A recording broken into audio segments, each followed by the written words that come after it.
नमस्कार, आपण पाहत आहात DM न्यूज मराठी, आवाज महाराष्ट्र. बिडकीन पोलिसांची धडक कारवाई. 2 गावठी कट्टे, 4 जिवंत काडतुसे जप्त, दोघांना अटक.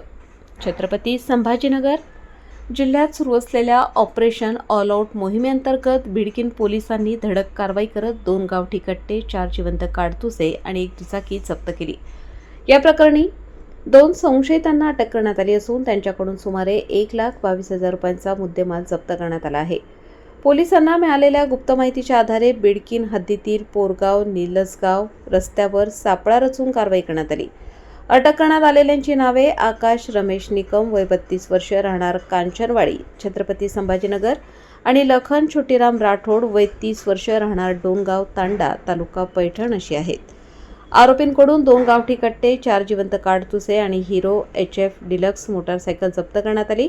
त्यांच्याविरुद्ध शस्त्र अधिनियम 1951 अंतर्गत बिडकीन पोलीस ठाण्यात गुन्हा दाखल करण्यात आला असून पुढील तपास सुरू आहे.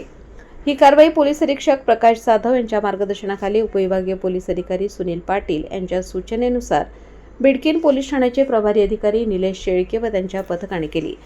पोलिसांनी भविष्यातही अवैध शस्त्र बाळगणारे, गुंडगिरी करणारे आणि अवैध धंदे चालवणाऱ्यांविरुद्ध अशाच प्रकारच्या कठोर कारवाया सुरू राहतील असा इशारा दिला आहे.